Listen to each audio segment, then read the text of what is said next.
여러분, 2025년 하반기 복지 혜택이 4가지나 바뀐 거 알고 계셨나요? 자활 성공하신 분은 최대 150만원, 문화누리카드는 14만원으로 건강생활 유지비는 2배로 늘었습니다. 거기다 가장 중요한 기준 중위소득이 역대 최대로 올라서 대상자가 훨씬 많아질 거예요. 내가 새로 대상자가 됐는지, 얼마나 더 받을 수 있는지 지금 바로 확인하세요. 첫째, 기준 중위소득 6.42% 인상, 수급 대상 확대. 2025년 기준 중위소득이 역대 최대로 인상됐어요. 무슨 의미냐면요. 기준 중위소득은 복지급여를 받을 수 있는 기준선이에요. 이 기준이 올라가면 작년과 동일 소득 수준이어도 예전에는 중위소득 기준 초과라고 떨어졌던 분들도 이제 대상이 될 수 있다는 거예요. 4인 가구 기준으로 작년에는 572만원이었는데 올해는 609만원으로 6.42% 올랐어요. 1인 가구는 222만원에서 239만원으로 7.34%나 올랐어요. 생계급여 같은 경우 4인 가구 기준으로 선정 기준이 183만원대에서 195만원대로 조정됐습니다. 부양의무자 기준도 완화됐어요. 이게 진짜 중요한데요. 예전에는 자녀들 소득이나 재산 때문에 탈락하신 분들 많잖아요. 이제 그 기준이 완화되어 연 소득이나 재산 기준이 상향 조정됐어요. 특히 자동차 재산 산정 기준이 많이 완화됐어요. 2000cc 미만의 가액 500만원 미만 차량은 일반 재산 환산율로 적용하니까 차 때문에 떨어지시는 경우가 줄어들 거예요. 정부 발표로는 약 7만여 명이 새롭게 생계급여를 받을 수 있을 것으로 예상하고 있어요. 생계주거 의료급여 수급 대상이 확대되는 거죠. 주의사항은 재산이나 소득 신고를 정확하게 하셔야 신규 대상 여부를 정확히 판단받으실 수 있어요. 자동차나 재산 평가 방법이 바뀌어서 과거에는 대상이 안 됐어도 이제는 될 수도 있어요. 가장 정확한 건 주소지 읍면동 사무소 가셔서 상담을 먼저 받아보세요. 둘째, 자활근로 취업창업 성공지원금 최대 150만원.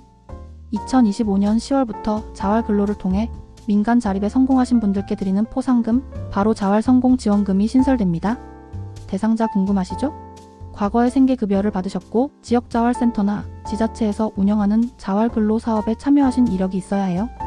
여기서 중요한 게 그 이후 민간 회사에 취업하시거나 창업하셔서 생계급여를 더 이상 받지 않는 상태, 즉 탈수급 상태를 유지하고 계셔야 해요. 단순히 일시적으로 끊긴 게 아니라 꾸준히 자립 상태를 유지하고 계신 분들이 대상이에요. 이 제도는 자활근로에 참여하셨던 분들이 진짜 민간 일자리를 잡거나 사장님이 되셔서 스스로 살아가시는 걸 정부가 적극 응원하겠다는 겁니다. 탈수급 상태를 얼마나 오래 유지하시느냐에 따라 단계적으로 현금 인센티브를 드립니다. 취업이나 창업 후 6개월을 유지하시면 먼저 50만원을 드립니다. 그리고 거기서 6개월을 더 버티시면, 그러니까 총 12개월을 채우시면 추가로 100만원을 더 드려요. 합치면 최대 150만원입니다. 조건만 확인되면 일시금으로 계좌에 입금됩니다. 신청은 어떻게 하냐고요? 먼저 증빙 서류를 준비하셔야 해요. 지역자활센터에서 자활 참여 확인서를 떼시고요. 취업하신 분들은 근로계약서, 재직증명서, 고용보험 가입 내역 같은 걸 준비하세요. 창업하신 분들은 사업자 등록증이나 사업 관련 증빙 서류가 필요합니다. 그 다음 주민센터나 복지로 사이트 또는 지역자활센터를 통해서 신청하시면 돼요. 지자체에서 심사한 다음에 계좌로 지급해드립니다. 주의사항은 고용보험이나 재직증명서로 확인하기 때문에 비정규직, 1일 단기 근로 같은 경우는 확인이 어려울 수 있어요. 그리고 자영업 하시는 분들은 소득신고, 세무신고를 확실하게 해두셔야 소득 증빙이 명확하겠죠? 허위 서류 제출하시면 나중에 환수 대상이 될 수 있으니 유념하세요. 셋째, 통합문화이용권, 문화누리카드 14만원으로 한 단계 업. 기초생활수급자분들, 그러니까 생계의료주거 교육급여 받으시는 모든 분들과 차상위 계층에 해당하시면서 6세 이상이신 분들이 대상입니다. 뭐가 달라졌냐면요. 2025년 예산에 반영돼서 1인당 연간 지원금이 13만원에서 14만원으로 만원 올랐어요. 작은 금액 같지만 13만원에서 14만원이면 약 7.7% 인상된 겁니다. 2024년에 사용하신 분들 중에서 수급 자격을 계속 유지하고 계시면 별도 신청 없이 자동으로 재충전됩니다. 어디에 쓸 수 있냐고요? 공연, 영화, 전시 관람하실 때, 국내 여행 가실 때, 스포츠 경기 보러 가실 때도 쓸 수 있어요. 여기서 꿀팁! 문화관광체육 분야 오프라인 가맹점에서도 사용 가능합니다. 문화누리 사이트를 접속하시면 문화관광, 체육 이외에도 다양한 품목이 있으니 확인 후 필요하신 물품 구입하세요. 여기서 주의사항, 사용처 확인, 가맹점이 아니면 결제가 안 되거든요.